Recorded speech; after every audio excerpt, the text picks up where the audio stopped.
Stop punishing yourself for being so damn emotional right now. Look at this. This is the transit, okay?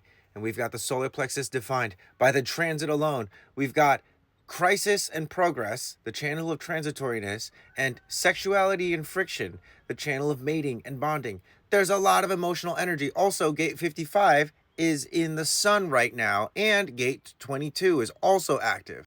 There is a lot of emotional energy in the field right now. Which doesn't mean that, like, oh, all of this emotional energy is not mine. I'm just going to bypass it and wait for it to pass. That's not what that means. It means that while you have this emotional energy active right now, start using it. And here's how to use it.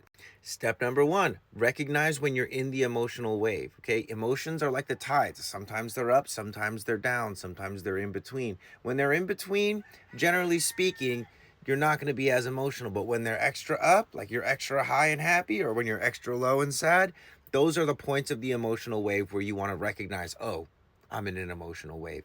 Specifically, look for things like temperature. Like my head feels really hot, my hands feel really hot.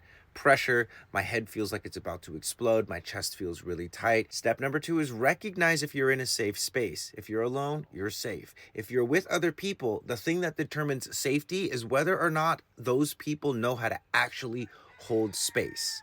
And this is right here an example of what not holding space looks like, but people think it's holding space. This is what you don't want. Oh my God, I see you're feeling some kind of emotions or anything.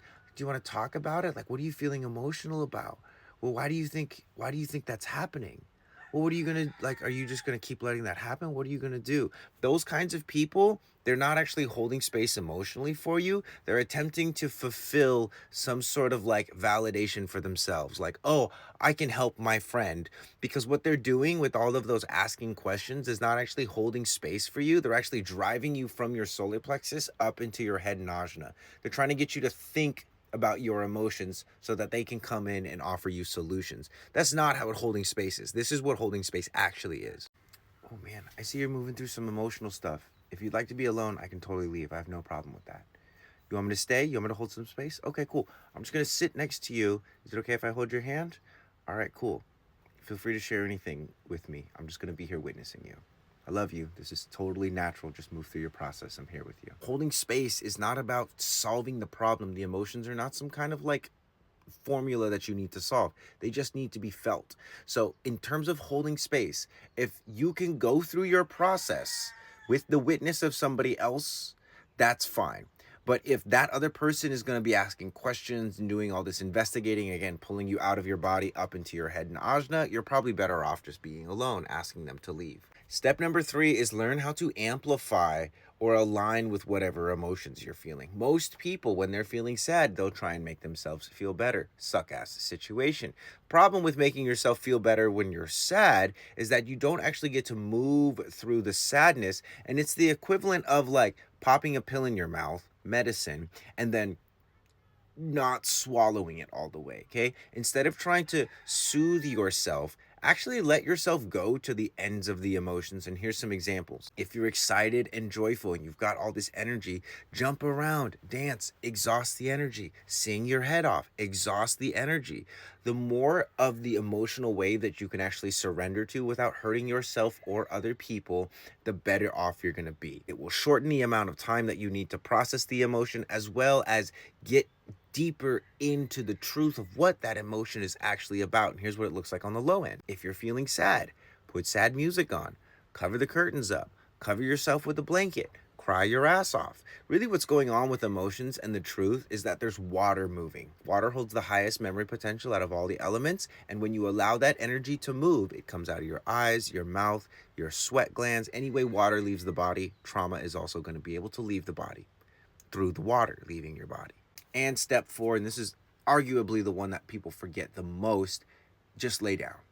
After you've had your catharsis, whether it was an up or a down, lay down on your back flat for like 2 to 3 minutes and just like be bored. Stop thinking about, what you're going to post on Instagram or what you would journal. Just like settle and feel the energy. Again, pay attention to pressure, heat, and any of the senses, like any smells or any noises that stand out to you. This is about feeling, not thinking. Some of the themes that we're going to be working through are crisis, which is the fear of not being good enough sexually or emotionally. 22, openness. That's going to be the fear of not having anything worth listening to or not being listened to. 6, which is friction. That's the fear of revealing yourself fully to somebody else. And 55, which this is the sun gate. So this is probably one of the bigger ones. 55 is not knowing what's worth suffering for or not knowing what to be passionate about. Feel free to send this to anybody who's navigating some heavy emotions. Again, we are all in it, whether we realize it or not. But while we're in it, while the emotions are up and available, use them. Use them to discover the truth by discovering the things that are not true. Sometimes in the emotional wave, we'll say things that we don't mean. That's why step 2 is go be somewhere safe. Go be somewhere where you can say how you actually have been feeling about stuff, even though it might not actually be true in your heart, you still might be feeling it, and you're not going to impact someone that you care about. Like if you have a partner and you've been feeling like they're being an absolute little dipshit piece of fucking work, okay? Go somewhere that's away from them where you can say that, so that way you're not carrying that around in your throat and in your energy while you're around your partner.